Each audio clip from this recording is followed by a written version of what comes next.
Welcome to the STEM Pathways podcast, where we delve into the fascinating world of science, technology, engineering, and math. I'm your host, Rohan Sharma, a passionate explorer of all things STEM. Each episode, we bring you captivating stories, cutting edge research, and inspiring interviews with experts and enthusiasts who are pushing the boundaries of innovation. Whether you're a student, a professional, or just curious about how the world works, join us as we unlock the mysteries of the universe and explore the endless possibilities of STEM. Today I'll be interviewing Subhan Altaf, who has a bachelor's in mechatronics engineering from the University of Waterloo. How are you doing today? Doing well. How are you? Good. So, to get started, what made you choose your major? I think there was a long way coming of, just having a lot of different experiences with just math. I mean, my dad was an engineer and my brothers were engineers, so they kind of just every time I was doing my math homework, they would kind of just, dive in and be like, "Oh, what are you working on? Let me help you." So forth, right? So I always sort of had this sort of interactions with math where I was like, yeah, it's kind of like a bonding thing that I did with my brothers as well. So I think that was one of the reasons that kind of, steered me towards maths. But then as I went through high school, I discovered that in courses related to computer science or anything that was like setting me up for STEM, it was so much focused on problem solving and kind of just building things. You're just looking for ways to explore a problem that the real world is facing and just come up with creative solutions. And I think that's the part that I enjoyed the most. And it kind of led me towards mechatronics engineering, which is sort of a mixture of mechanical and electrical with a strong focus on building things. I think throughout our degree, we had a lot of project courses, and the focus was always to look at things at kind of the system level and try to build solutions that work, and the solutions are kind of integrated. It's not just narrow focused on one thing that kind of needs to be taken up by others. We're sort of building systems that can be integrated and work well and solve the problems that the industries are facing or different challenges that we have in the world. Yeah. So, what was your experience like while getting your degree? Um, I mean, it was overall quite a roller coaster ride. I think when you get into university, you're sort of the first part is, you're excited, you're kind of looking forward to it. But I think at the beginning of every university, they try to put you through that stress test. They're trying to get people who won't be able to make it to just kind of explore other ways. So I think the first year is kind of designed to be that stress test, and I think we all sort of went through it. The thing with my program was I was in a co-op program, which meant that every other semester was a co-op term for me, or basically an internship. So I was kind of thrown right into it. I mean, when I started my program, they told me 3 weeks in that, hey, you need to have a resume ready. And at that point, I mean, we'd only had high school jobs where, it was like retail experience or this and that, just small little experiences. So just getting started from the third week was kind of overwhelming, but I think the amount of resources that were provided to us really made it something that was feasible. I got a job in the second semester of university. And although like different people had different journeys, but by the end of our program, I think all of us were well equipped to get a good job as a college grad. I think Wait, so unfortunately, during your 4 years, you spent every other semester just doing the co-op? yeah, it was actually a 5-year program because of the co-op. So by the end of the program, you have 6 semesters of internships, which adds up to 2 years of experience, basically. And then Yeah. the rest 3 years are your education, but you don't get any summer off. So it's kind of like you alternate through an academic term and an internship term. And that's it. You just do that until you graduate. Yeah. Yeah. Um, so did you enjoy doing that? I haven't heard of anyone doing that before, but that sounds cool. Yeah, it's a big thing at my university in Canada. And I think in the US, only Northeastern offers that. Other schools don't really offer that. And I think I'm surprised why not, because the like University of Waterloo is big because of their co-op program. It's kind of like at this point, it's become a pipeline to get into the big high-tech jobs, because you're set up for success, right? Like the very first job you get 4 months into your degree, it's probably just like a mediocre whatever job, but it sets you up for future successes, right? You learn how to apply your learnings in the industry. You try to sort of steer your experience to be well fit with the industry needs, and you kind of understand from the things that you're studying. Like you're studying a lot of theory in the university courses, right? You kind of understand from that theory what is important in the field and what am I interested in, and then with that you can carve out your career even before graduating. I think a pitfall that a lot of new grads hit is that they have so much theory, but very little experience of working in the industry, right? And so you kind of have to learn.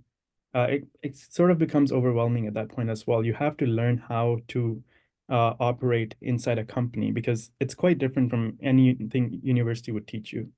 I think in university, you're kind of in the beginning years, you would be handheld. In the latter years, you would be independent, but it's still kind of like an experimental learning, right? Every project has sort of like a guideline to follow. You have examples of people about that are more senior to you that you can always go back to, and you can always rely on others around you. You won't always have that in the industry. Within my team, for the longest time, I was the youngest person there. The next person up was like 7 years older than me. So to even find people that are relatable to you and that can kind of like guide you through that process, it's hard.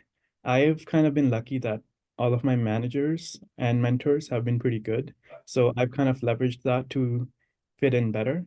But I have so many examples of people that kind of it's too much to cope at that point, and it also limits the type of jobs you can go to, right?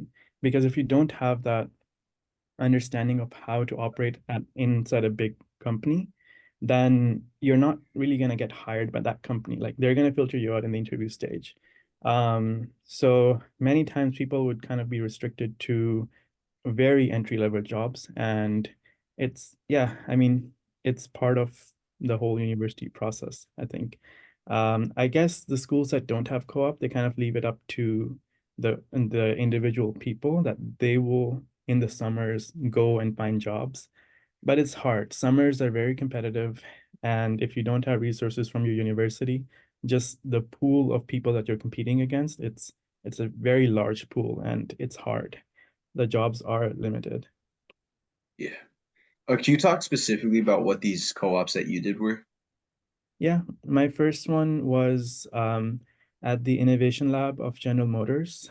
Um, I think they were trying to sort of move away from this perception of a giant corporation, and they wanted to bring in more agility into their processes. So the Innovation Lab was kind of an initiative by them to try to get some people to operate like a startup and bring that agility into their complex development process. So I spent 4 months basically doing that. And then after that, I went to SAP. I was doing product management for them, and then went to Tesla to do technical program manager. Eventually ended up at NVIDIA doing more of hardware as well as like product level work. And now I'm in product definition. So I think my last internship was basically at NVIDIA, and I ended up liking their culture a lot. So that was the reason why I kind of stuck around. And yeah, I've been here for, I mean, this is my third year now working here. Oh, for someone who isn't going to college like yours, would you recommend that they like try to do an internship like every summer? Like obviously they probably won't get one every summer, but go for it, and then also try and do co-ops throughout the year. Yeah, I mean, so I know that co-op programs are limited, so I can't tell everybody to go for a co-op program, right? But I mean, if Northeastern or something like that is accessible and it's something that you like, one of their programs, then go for it. Co-op is a good program, but most people won't do that, right? I would highly recommend that you use your summers to do an internship. And I mean, depends if you're in a quarterly system or a semester, but if there are 4 months of the summer, spend 3 months working, right? You can have 1 month of just doing whatever. That's more than enough. I think uh, breaking into the good jobs is the hard part. And I know for software, there's kind of like a guideline where you can grind on lead code and do some sort of like self-started projects. And through that, you can do well in interviews and get a job. Other pathways like hardware, it's harder. I would encourage everybody to sort of not shy away from it. Like the first time you're going to apply for any jobs, it's going to be very hard. And at that point, you should just focus on getting a job. And even if it's not a great company, just focus on the experience that you're going to get out of it. At the beginning of your career, your focus should fully be on the experience that you're getting. The big names and the big, flashy jobs, they kind of follow after that. I think most people that I know around me that are working at the big tech like Meta, Google, so forth, they all started with like, very small companies, there's like 5 people startups, and just the thing is they got good experience from them.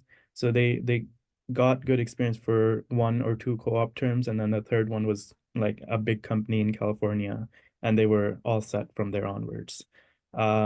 Yeah, don't let yourself become unmotivated when you don't get much traction in your first job search. The first ones are always the hardest. But you if you stay persistent, you find something at least. There are so many even smaller companies that are looking for younger talent. Um, yeah.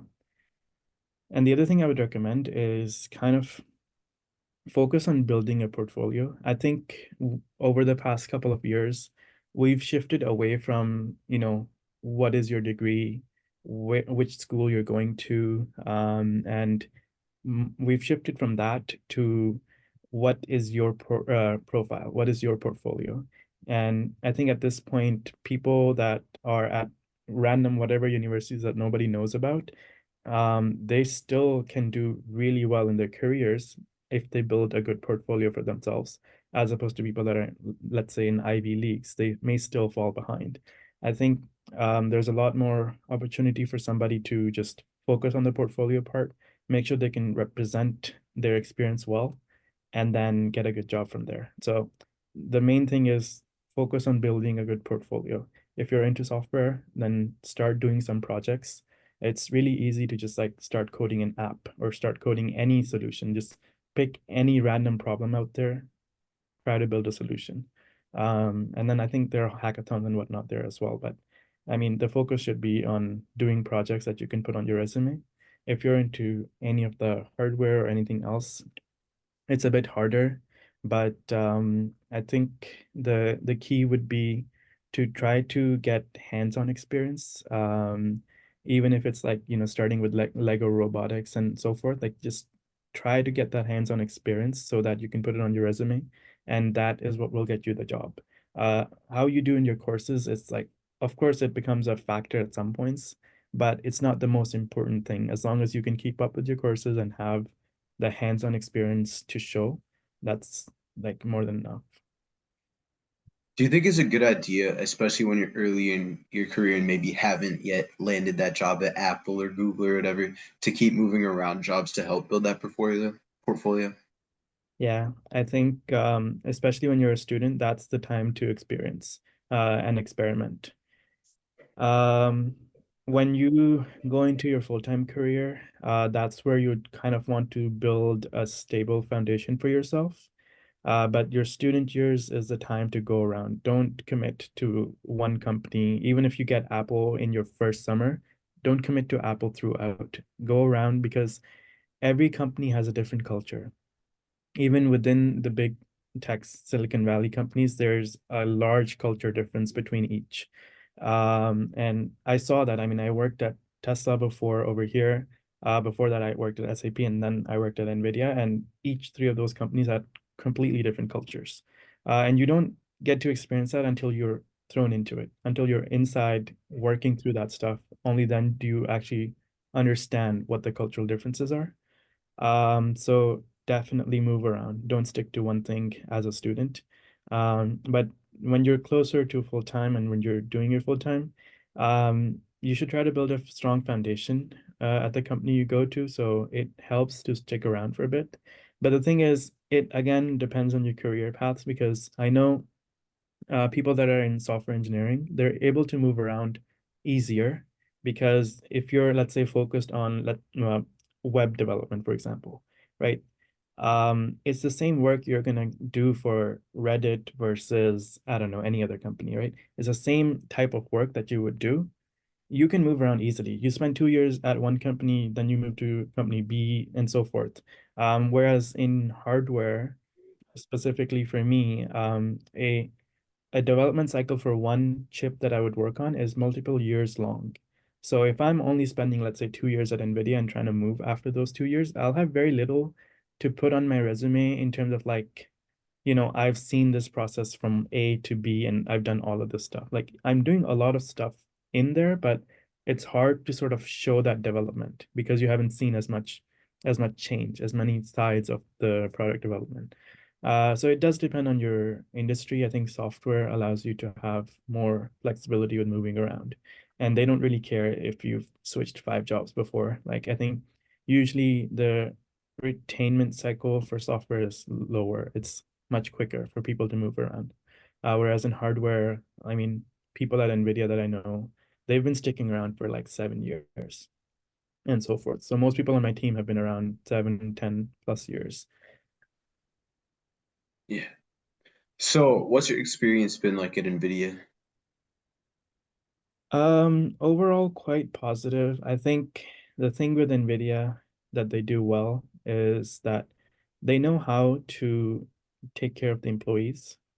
And honestly, like I've seen that every company kind of says that employee first, employee at the center, so forth.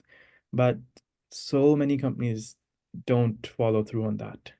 Um, I felt that NVIDIA specifically has, the leadership that shows compassion and shows that compassion, especially within how they treat their employees. So Jensen at so many occasions has sort of exhibited that, I care about my employees and that's how I want to lead my company.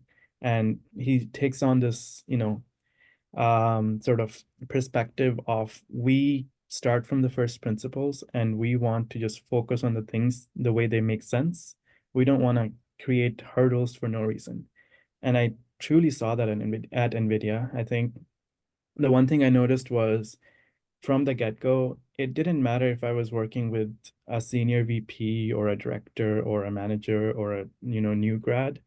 Everybody was sort of fitting into the same fabric and focusing on how to get the problem solved at hand.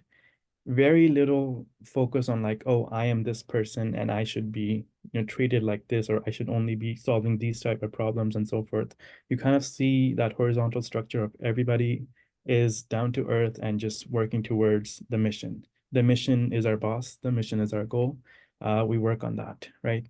The other thing was just, um, I think the when you're working in Silicon Valley, it goes kind of without saying that you'll be working a lot, you'll be working hard, and sometimes you'll be working long hours. You can't have any job that doesn't require long hours at some point. But the thing at NVIDIA is I always felt through my manager and through people above that there's always a flexibility of like, if you're not doing well at any point, focus on yourself, like focus on the personal, because we need employees that are, healthy to build a healthy product for our customers. So there's always been that flexibility of like, focus on yourself first, you first, then the company business. And I think it works out well that way because at the end of the day, I mean, NVIDIA is doing just as well as any other big company. Um, and like, if you invest in your employees and make sure they're doing well and they're taken care of, they kind of give back to you. And I know there will be some people that would take advantage of that, but that's the type of people you kind of try to look out for in the interview process and make sure that, those type of people don't end up at the company. So I think they pay great attention. They're very selective with the people that they hire. But then once they're hired, they trust them and they kind of invest in them and make sure that they're taken care of. And I truly saw that, and that was the reason why I stuck around at NVIDIA. Besides that, I think the other thing for NVIDIA is that it's a small company in terms of the number of employees. They're only around 30,000 at this point, and go back 4 years, it was only like 20,000 or less. But they're doing humongous things. They're like, the third largest company, I think, at this point. So there's a structure of, you know, everybody gets to work on important things. There's very little roles where people are just working on random things that don't matter. And that's the other part that I enjoy. Like the type of problems I'm solving are important and they matter and they are going to have an impact in the industry or in the world. Um, Whereas like it's so easy to find amongst the big companies that you'll be just doing a job that doesn't really matter. And you're just there because the company can afford it. And yeah. Um, I think overall it's been a good time at NVIDIA. Can you talk a little specifically about the work that you're doing there? Yeah. So I'm a product definition engineer, and basically, so NVIDIA doesn't make its own chips. It gets them from TSMC, right? They're fabricated at TSMC. When they come back from TSMC, between a chip being made and it being sent to a customer, there's a lot of activities that need to happen. And of course, a lot of activities happen before that as well. But the part that happens after the fabrication is done is called post-silicon.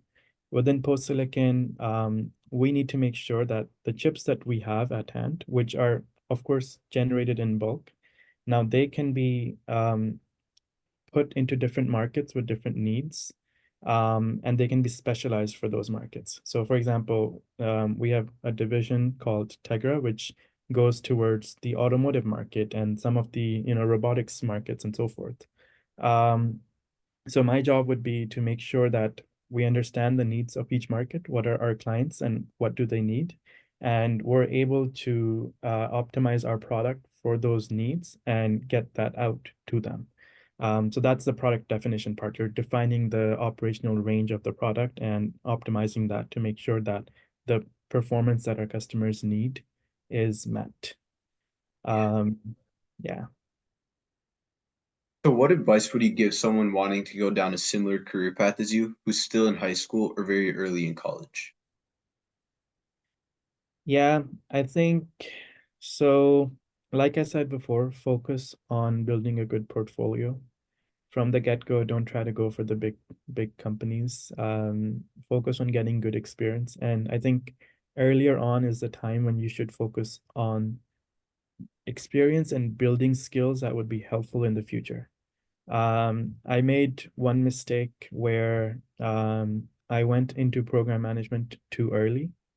And then because of that, I kind of went back to engineering or development role because what I felt was that when I was a program manager, I was kind of always crippled because I didn't have a strong enough grasp on the product that I'm working on. And you get that grasp on the product by actually doing the nitty-gritty work. You gain that experience by building things, breaking things, um, so if you don't get that experience in the early years, you're gonna kind of always be crippled in the future because when you go towards more senior or more of management tech roles, you're gonna need that strong foundation to do well.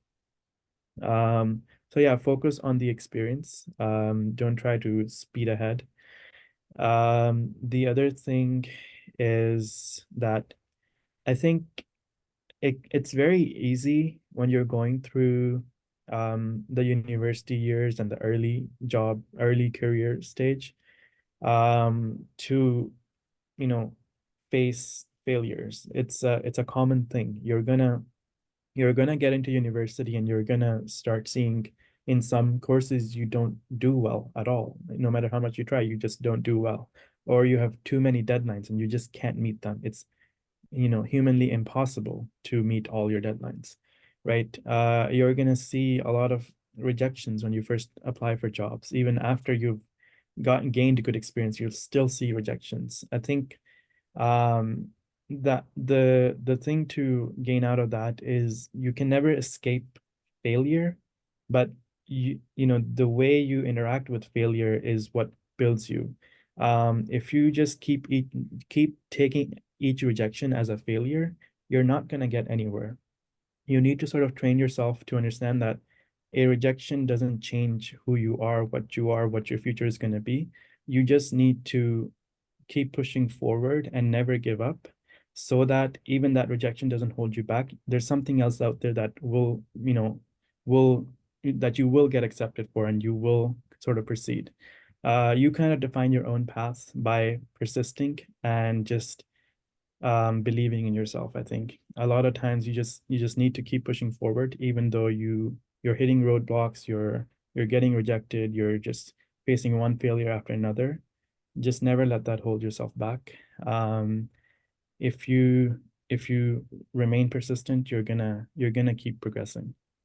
The other thing is, like, a lot of times these roadblocks are kind of signs of you progressing and maturing, because if you're not failing, you're not trying new things, right? Every time that an engineer builds something, the first thing that they hit is errors or bugs or failure, right? You can't let that demotivate you. You kind of have to accept the fact that everything at the beginning is a failure, and it's your persistence and constant work on it that brings it to success. Any person that achieves anything big, they're always told at the beginning, this is impossible, can't be done, these people have tried this, you can't do this, blah blah blah blah. Like, anytime you see somebody succeeding, it's by overcoming that, by having strong faith that, no, I can make this happen, this can be possible, this is true, and working towards it. It's a mixture of self-belief and hard work. And I think you're going to need that a lot going through university. And the other thing is, like, you should kind of seek that as well. Don't try to shy away from this, because this is the way you grow. This is the way you're going to mature. Um, yeah, I think that's my major advice. Just stay persistent, don't give up, and try to build a good portfolio with strong experience in the beginning. Yeah. All right One then. other thing I would say Oh, is, you, especially within career, it's important to have a strong network, and you don't build that network by, shying away from reaching out to people or shying away from opportunities. If there's a company that you really like, try to build a network where you can become within reach to that company. Try to interact with people that work at that company, however it may be. And obviously, there'll be interactions where you might come off as somebody who's, invading somebody's space or privacy. Like, obviously, avoid that, but don't be shy. Don't be shy from talking to people and trying to take those opportunities where you can sort of interact with people that might help you grow your network. Within university, oftentimes there will be kind of like campus recruitment events, not recruitment, campus outreach events, or any sort of like networking events where different employers are coming to the university and trying to reach out to you. Go to those fairs, go to those outreach events, and try to make connections. It's really important to have a strong network when you're in your career, because that's the way you kind of get connected to opportunities, and that's the way you kind of remain remain up to date with everything going on in the industry. yeah. All right then. Thank you for meeting with me. No problem. Thank you.